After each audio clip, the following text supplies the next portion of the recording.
जय हिंद साथियों, गुरुजी ज्ञान क्लासेस फॉर यू में आप सभी का स्वागत है। साथियों, एलटी की परीक्षा अब निकट है, तो साथियों फटाफट वीडियो को देखते हैं। एलटी सीडीपी और दर्शन शास्त्र पूरी मिक्सचर वीडियो है, ये आप सभी लोगों के लिए इम्पोर्टेंट है। तो मैंने यहाँ पे क्वेश्चन और आंसर को पहले से ही मेंशन करके रखा हुआ है कि जिससे कि आपको कोई दिक्कत ना हो। तो पहला है, नवीन परिस्थितियों में अपने को अनुकूलित करना ही अधिगम है। यह कथन किसका है? तो साथियों यहाँ पे ऑप्शन राइट है, हिलगार्ड का है। हिलगार्ड इसका राइट हो जाएगा। अगला है कि जब बच्चे की दादी उसे माँ की गोद से लेती है तो बच्चा रोने लगता है, तो किसके कारण रोता है बच्चा? तो साथियों उनमें जो संवेगात्मक दुश्चिंता होती है, इमोशनल, ये इसका ऑप्शन थर्ड राइट हो जाएगा। अगला क्वेश्चन देखें हम, छात्रों में अनुशासन बनाए रखने के लिए एक शिक्षक की कौन सी भूमिका सराहनीय है? तो यहाँ पे ऑप्शन देखेंगे आप सटीक, तो इसका जो राइट ऑप्शन है, शिक्षक की कक्षा प्रबंध की क्षमता, मीन्स टीचर्स क्लासरूम जो मैनेजमेंट है उसमें उसकी एबिलिटी होनी चाहिए। अगला क्वेश्चन देखते हैं कि राष्ट्रीय पाठचर्या की रूपरेखा 2005 के अनुसार अंग्रेजी विषय को किस कक्षा से अनिवार्य किया गया है? तो साथियों 2005 जब NCFI आया, राष्ट्रीय पाठ्यक्रम की रूपरेखा आई 2005, तो कक्षा 1 से ही अंग्रेजी शिक्षा को शुरू करना अनिवार्य कर दिया गया था। अगला क्वेश्चन है यहाँ पे कि दर्शन सत्य के स्वरूप की तार्किक विवेचना है, किसने कहा? तो साथियों राधा कृष्ण इसका राइट ऑप्शन हो जाएगा, राधा कृष्ण। अगला क्वेश्चन देखें, व्यक्तित्व मापन उपकरण 16PF प्रश्नावली का निर्माण किसके द्वारा किया गया?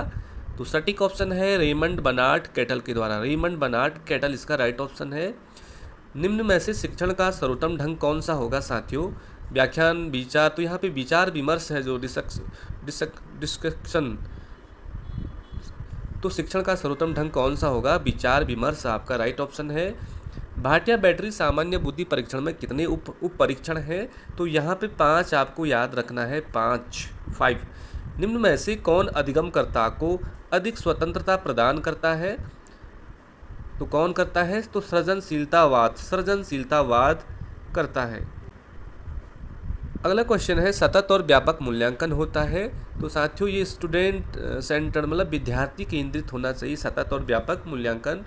अगला देखें, जिला प्राथमिक शिक्षा कार्यक्रम किस वर्ष लागू किया गया? तो आपको बताना है साथियों 1986, 1984, 2001, इनमें से कोई नहीं।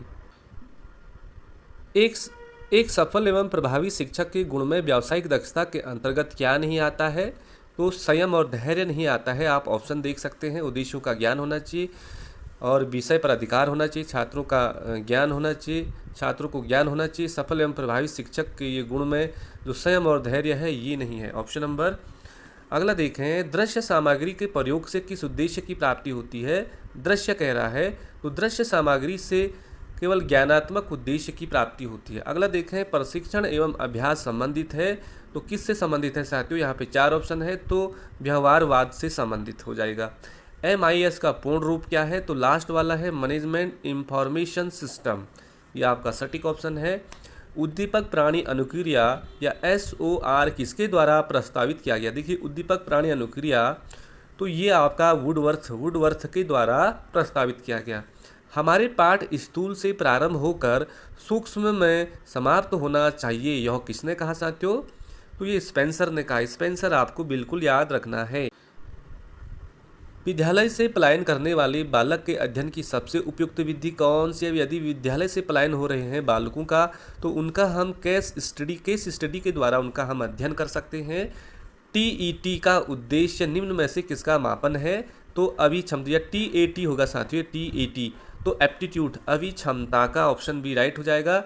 शिक्षा के अधिकार अधिनियम 2009 के अनुसार प्राथमिक विद्यालयों में शिक्षकों को प्रति सप्ताह कुल कितने घंटे की योजना बनाकर कार्य करना पड़ता है?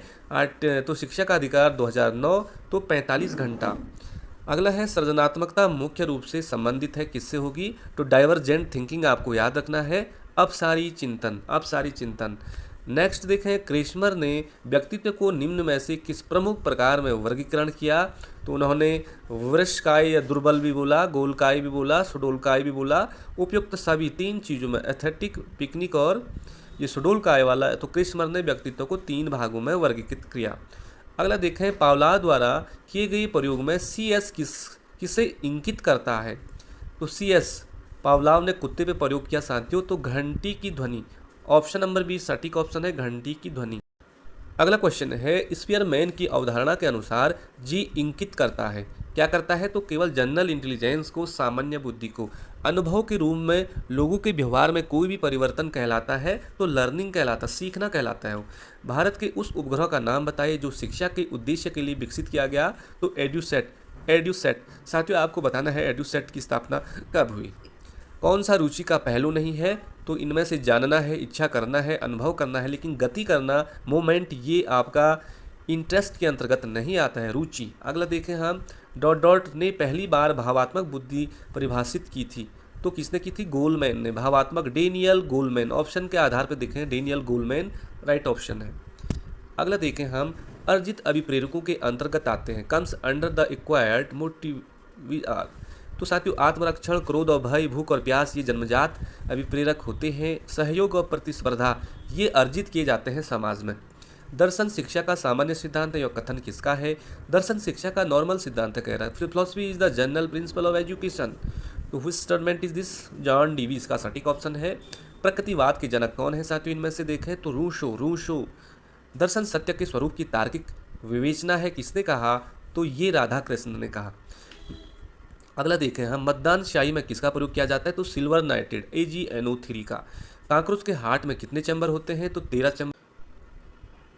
अगला क्वेश्चन देखें हम, तर्क, जिज्ञासा तथा निरीक्षण शक्ति का विकास की जो आयु है वो कौन सी है? तो ये है आपका 11 वर्ष। फॉर्मल एज में सीखी हुई बात को स्मरण रखने या पुनः स्मरण करने की असफलता कहलाती है, तो ये विस्मृति कहलाती, भूलना कहलाती है, विस्मृति। सीखने का क्लासिकल कंडीशनिंग सिद्धांत के प्रतिपादक कौन है? तो पावलाव है। साथियों, पावलाव ने अपने प्रयोग कुत्ते पे किया। हेराक्लिटस के अनुसार जगत का मूल तत्व क्या है? हेराक्लिटस ने जगत का जो मूल तत्व बताया वो अग्नि को बताया। समीपस्थ विकास क्षेत्र की अवधारणा किसके द्वारा की गई? तो समीपस्थ विकास क्षेत्र की अवधारणा साथियों इंपॉर्टेंट है, तो वाइगोत्स्की के द्वारा। अगला, किसने लिप्जिंग विश्वविद्यालय जर्मनी में पहली मनोविज्ञान की प्रयोगशाला स्थापित की? तो विलियम वुंट ने। किसने लिप्जिंग? विलियम वुंट इसका राइट हो जाएगा। कक्षा अधिगम में अभिप्रेरणा की भूमिका किस प्रक्रिया से प्रत्यक्ष रूप से संबंधित नहीं है? तो किससे नहीं है? यहाँ पे 4 ऑप्शन है। तो अंतर्व्यक्तिक समायोजन से संबंधित नहीं है। टर्मन के अनुसार मंदबुद्धि बालकों की बुद्धि लब्धि कितनी होती है? तो 70 से कम होती है। शिक्षा मनोविज्ञान के संदर्भ में कौन सा विकल्प गलत है कह रहा है? तो वैज्ञानिक पद्धति का उपयोग सही है। सैद्धांतिक सार्वभौमिक है, कार्य कारण पर आधारित है, यह शुद्ध विज्ञान है, यह गलत है। शिक्षा मनोविज्ञान शुद्ध विज्ञान है, यह कथन बिल्कुल गलत है। भारतीय संविधान का अनुच्छेद 30 में अल्पसंख्यकों की शिक्षा के संबंध में कितने प्रावधान किए गए हैं? 30 में तो दो प्रावधान किए गए हैं।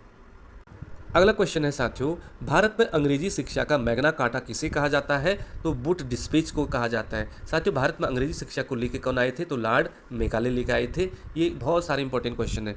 अगला है, education technology second is called, यह शैक्षिक तकनीकी सेकंड को कहा जाता है। तो सॉफ्टवेयर अप्रोच, सॉफ्टवेयर उपागम कहा जाता है। सामाजिक परिपक्वता की अध्ययन विधि वाइनलैंड सामाजिक परिपक्वता माप का निर्माण किसने किया? तो ये किया डॉक्टर एडगर डेल ने।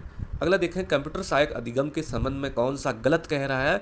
तो व्यक्तिगत अनुदेशन अधिगम करता है। विद्यार्थी क्रमिक पुनःप्राप्ति प्रक्रिया सीखते हैं, तात्कालिक पृष्ठपोषण होता है, लेकिन संवेगों का अभिमूल्यन नहीं करता है। एप्रिसिएशन ऑफ इमोशन ये नहीं करता है। निम्न में से कौन व्यक्तित्व का जैविक निर्धारक नहीं है कह रहा है? जैविक तो बाकी सारे हैं। स्थितिजन्य संरचना, सिचुएशनल स्ट्रक्चर, ये इसके अंतर्गत नहीं आता है। Frames of mind, the theory of multiple intelligence पुस्तक के रचयिता कौन है? तो एच गार्डनर है। साथियों, आपको 2 बार क्वेश्चन को देखना है। गोलमैन, मेयर एम साल्वे का नाम जाना जाता है तो सांवेगिक बुद्धि के लिए, इमोशनल इंटेलिजेंस के लिए जाने जाते हैं गोलमैन, मेयर और साल्वे। अगला देखें, कौन सा नकारात्मक संवेग का प्रकार है? नकारात्मक कह रहा है। स्नेह, वात्सल्य, आमोद, ये नहीं बल्कि फेयर, भय आपको बिल्कुल राइट करना है। सीखने में जब हमारी उन्नतिपूर्ण रुक जाती है तब उसे क्या कहते हैं? तो लर्निंग, सीखने का पठार कहते हैं उसे। प्रतिभाशाली विद्यार्थी क्या होते हैं? ये अपने निर्णयों में आत्मनिर्भर होते हैं, are independent in their decisions. अगला देखें, किसी विद्यार्थी के आंतरिक मनोभाव के माप की सर्वोत्तम विधि कौन सी हो सकती है? आंतरिक कह रहा है तो ट्रांसप्लांट मेथड, प्रत्यारोपण विधि। आदतों को किसके माध्यम से अर्जित किया जाता है? तो पुनरावृत्ति के द्वारा। यहाँ पे ऑप्शन देखें, पुनरावृत्ति आपको याद करके जाना है। अभिवृत्ति मापन की स्केलोग्राम विधि के प्रतिपादन किसने किया? तो ये गटमैन ने किया। स्केलोग्राम विधि का प्रतिपादन किया गटमैन ने। अगला देखें अधिगम का पठार कैसा है? तो अधिगम का पठार यहाँ पे देखें तो अधिगम में अवधन। अगला अधिगम को प्रभावित करने वाला कारक नहीं है साथियों, तो बालक का जो आर्थिक स्तर है ये अधिगम को प्रभावित नहीं करता है। Child income status. प्लेटो का दर्शन कैसा था? तो प्लेटो कैसे थे? आदर्शवादी थे, आदर्शवादी। ऑप्टिकल संग्रह डिवाइस क्या होगी इसमें से? Optical storage device is DVD आपको याद रख। अगला क्वेश्चन देखें साथियों, इंपॉर्टेंट क्वेश्चन है, सारे बिल्कुल पूरे सिलेबस के अकॉर्डिंग है। विभिन्न प्रकार के यंत्रों जैसे रेडियो, कैमरा, टीवी को चलाना हम के आधार पर सीखते हैं? तो नैमित्तिक अनुबंधन। इंग्लिश में देखें तो इंस्ट्रूमेंटल कंडीशनिंग, ये आपका पहला राइट हो जाएगा। सच्ची शिक्षा को बालक के लिए बेरोजगारी के विपरीत एक बीमे के रूप में होना चाहिए, ये किसने कहा? तो गांधी जी ने कहा। अगला दिखे प्रयोजनवाद समर्थन करता है। प्रयोजनवाद तो ये बहुतत्ववाद का करता है। प्लेटो के अनुसार सद्गुण कितने होते हैं? तो 4 होते हैं सद्गुण। हाँ मनी, तो 4 होते हैं साथियों, 4। एक शिक्षक को कक्षा में कार्य करना चाहिए तो प्रजातांत्रिक भूमिका में करना चाहिए, डेमोक्रेटिक रोल होना चाहिए टीचर्स का कक्षा में। दर्शन शास्त्र की कौन सी शाखा प्रकृति, अभिव्यक्ति और सौंदर्य की धारणा से संबंधित है? तो सौंदर्य शास्त्र आपका राइट हो जाएगा। प्रयोजनवादियों के अनुसार अंतिम सत्य क्या है? तो जॉन डीवी प्रयोजनवादी था, उन्होंने अंतिम सत्य क्या बताया था? तो डायरेक्ट, प्रत्यक्ष जो चीज़ें होती हैं। दर्शन सत्य के स्वरूप की तार्किक विवेचना है, किसने कहा? तो राधा कृष्ण ने कहा। तो साथियों ये थे आज के क्वेश्चन। अच्छे लगे होंगे तो लाइक जरूर करें। इसी तरह के क्वेश्चन लेके आऊँगा आप लोगों के लिए। रात और दिन लगे रहिए। जय हिंद, नमस्कार, जय उत्तराखंड।